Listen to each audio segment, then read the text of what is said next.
Whoa. Was that what? We need one of those things. Oh, like the... What would you even call that? Like to start the scene? Yeah. Those director... Start... Bars. Board. Clackers. Oh, no. We'll have to Google We'll have this. to research what that's called. Movie starters. Movie starting board. Yeah. Go signs. Go something. Actor go signs. I don't know.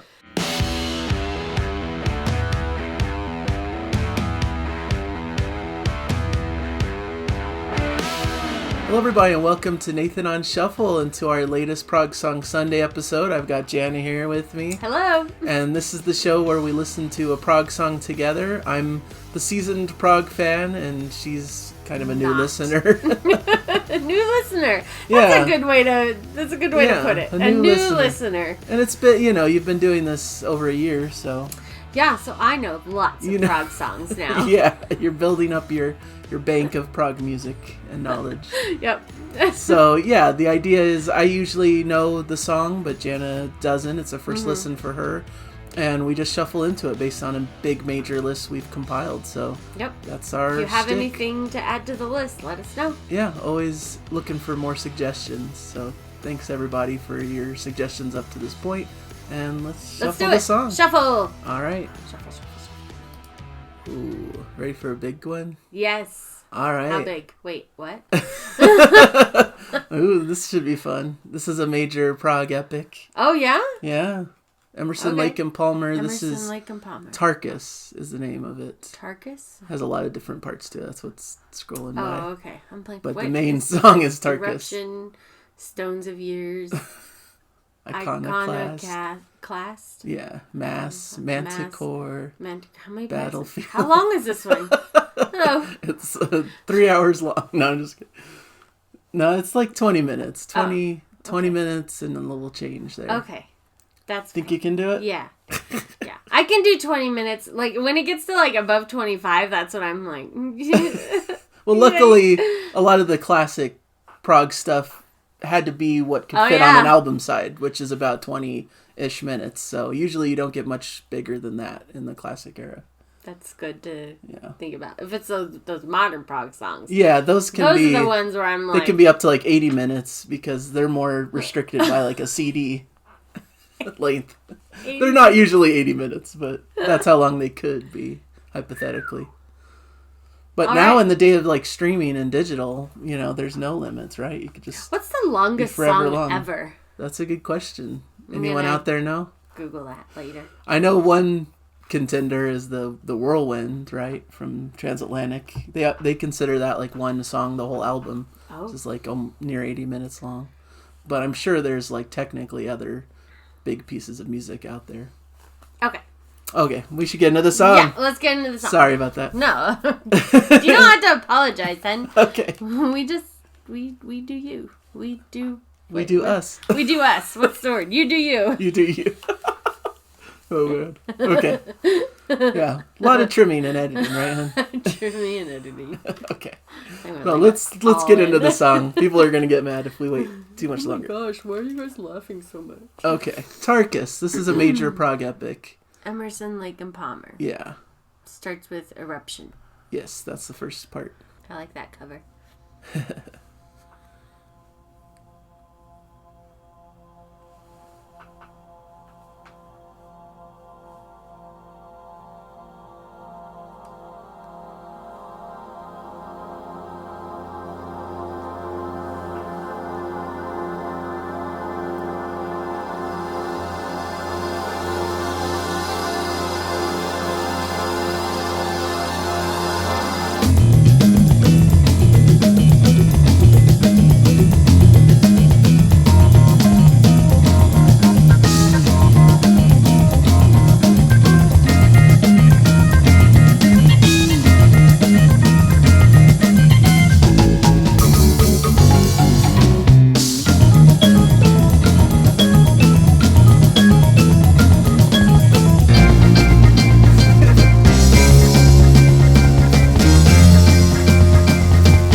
slave.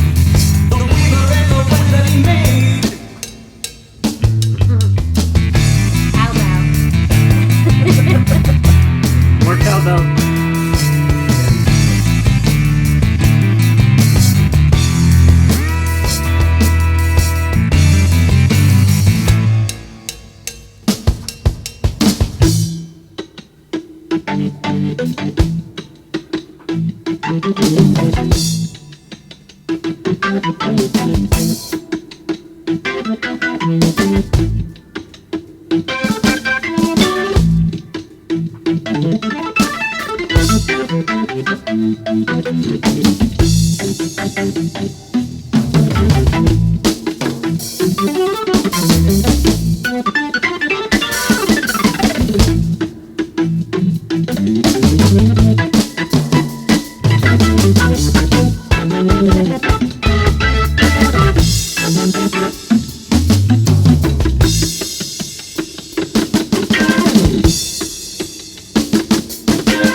To bless the ones who prayed and all obeyed.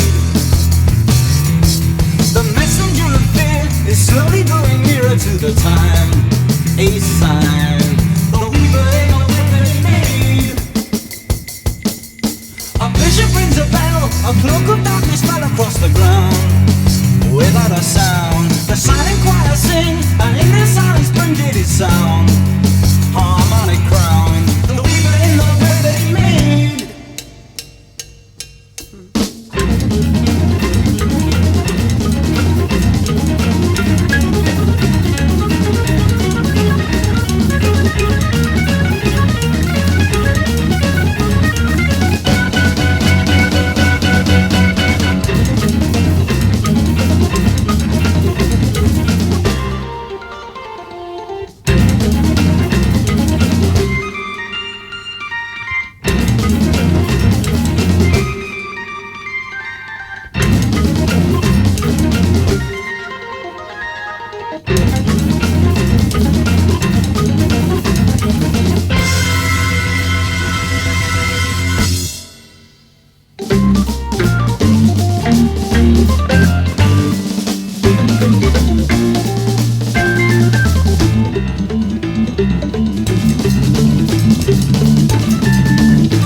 There you go.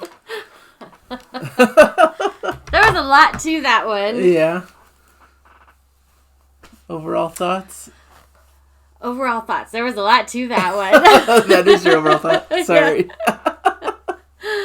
That was so fascinating. Like the whole thing, it was like really, really fascinating. Sorry, I'm using your armrest. No, the beginning, I'm gonna kind of go by it in sections, I think. Yeah, sure. So, the beginning, I thought somebody was just like practicing their scales on the piano. Right, like he was right. just going up and down and up and down. Yeah. And it led into like this almost chaotic like sound. Right. And you know, just there was a lot to it. And Sure. so and then the lyrics started. I don't remember the beginning lyrics, but I remember the end lyrics talking about a battle, and it made sense in my mind because like the whole middle section where all the music's playing. I think there was a part where like they were playing the drums like so fast. Yeah. I like talked during the song. Sorry. No, that's fine.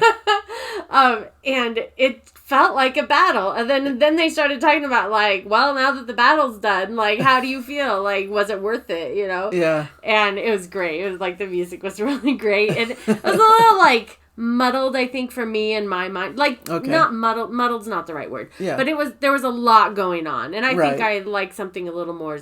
I tend to prefer a little something more simpler. Yeah. But for what it was amazing and great. And then the whole section at the end, the last maybe 5 minutes or so, there was this great just beat, like we're recovering from this battle, and it's just going through, and then like the little snare drum came on, and then they tacked on that battle again at the very end. The musical battle.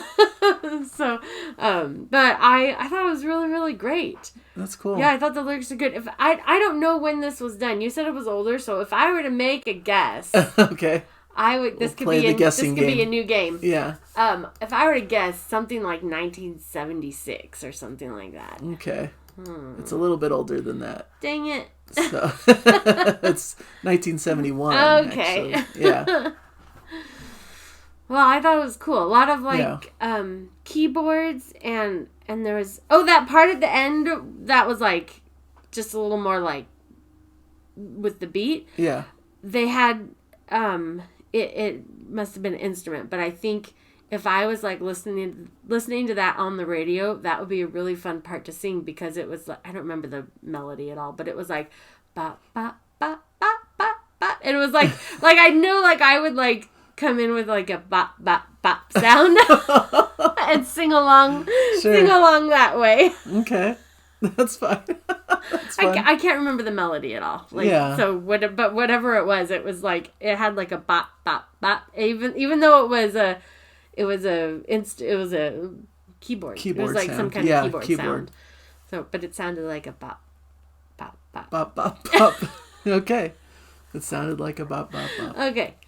No, that's cool. Tell me everything. No, I think that's really cool how I think it's interesting to me how prog music tends to lend itself to like these crazy chaotic battle sequences. Yeah. I think it's a common theme that like most of the big prog bands did a song that kind of personifies a battle scene and all that kind of stuff. So I think that really works with the more chaotic and more complex instrumental parts, to this.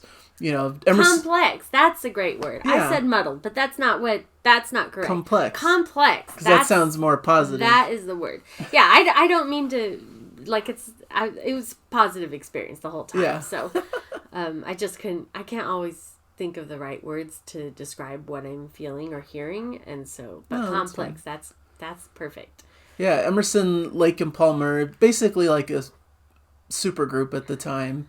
3 like really virtuoso prog musicians coming together, and that's why sometimes some of their stuff feels a little bit like show-offy. Like they're, like you said, they're just playing scales and like, we get it. He's a great keyboardist. He's great. He's we amazing. Understand. And all the drumming is all off the charts, and Yeah. it's just like them showcasing all their chops. But at the same time, it all services the track because it's showcasing this big chaotic battle sequence. So I think it works in the case of this. And it's interesting, there's no real dedicated guitarist in this group, so it's really focused on keyboard. There was a little bit of like a guitar section, I think, or soloing towards the end, but for the most part, it's really focused on the keyboards and all of his, Keith Emerson's very, cool style and his chops as a virtuoso player. They just have a keyboard, keyboardist, a drummer and a bass player / singer. Yeah. So when they need a guitarist, who plays it? I'm not sure. Someone's who's credited. got it strapped to their back, and then when it's time, they throw their other instrument aside and pull it forward and start playing. No, I don't know if on this track it's a guest who came in, and I don't know how they pulled it off live. I just don't know those questions, but. I mean, even when bands have only 3 members for it, they usually have some background musicians. Yeah, they could have some people helping. Like that. Yeah, sometimes, and sometimes they do do double duty. I've seen musicians have guitar and keyboard, and they're playing both. Maybe not at the same time, but they switch because they're multi-instrumentalists. So. Amazing talent. But yeah, amazing talent. They're great. Part of what I love about Prog is the amount of talent involved that it requires a certain skill to be able to play a lot of this stuff, and I think it puts these musicians a little bit on a higher level in some ways. Oh yeah. I agree with that. And I feel like this track has a lot of almost jazzy undertones, a lot of jazzy style playing, a lot of groove and that kind of stuff. There's a really cool groovy section partway through that's one of my favorite parts. So interesting. And Emerson brings a classical background, so it's interesting to hear this very jazzy style as well. It's he marries these two ideas of a classical and a jazz pianist together, and it's really fun. So those are my thoughts of it. Oh, cool. But yeah, major Prog epic down. We did it. I had never heard of this one before. I feel like we've never talked about it. So yeah. There's some Prog epics that I've heard people talk about, right. Close to the Edge. Supper's Ready and the other ones. The one that at 2112, that's my favorite one. Yeah, that's so good. Far. Admittedly, I haven't heard them all, but that's my favorite one so far. All right, cool. Well, I know you always get scared of the long songs, but it seems like you're doing pretty well with them. Yeah. All right, so I'm too fine. You're fine, huh? I'm fine.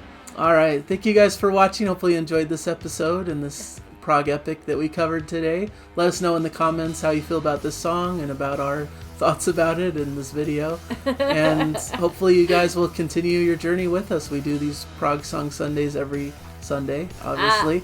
And hopefully you guys enjoy this program and will subscribe and stick around. So thank you guys for your support and keep enjoying the music. Bye. Bye, everybody.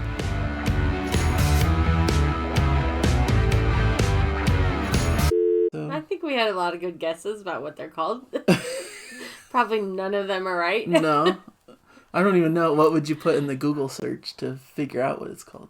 I would try every single one of my search terms. Director, start board, clacker, movie, reel, props, all those things. Okay.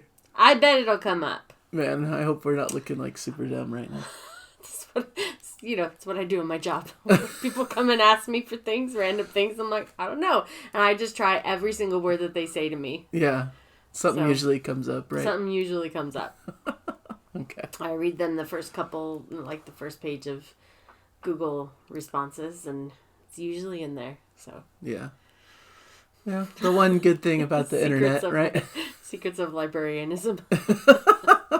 I just read recently, like this little quote about what I do, that everything you do adds to your job. Everything you do outside of your job adds to what you do, because people come to us with random searches, and we just pull little nuggets of information from our brains, that help us search and find and locate the information that they are looking for. Yeah. And then we have to find the legitimate information. We can't just give them random information. Yeah. We're like a Google search with context. Like, that's what we try. And then each time you do that, it like adds more to your memory bank of like, Yeah. oh yeah, I searched that for one other person. Yeah. I kind of remember this thing about it. Yeah. Just yesterday, I helped somebody.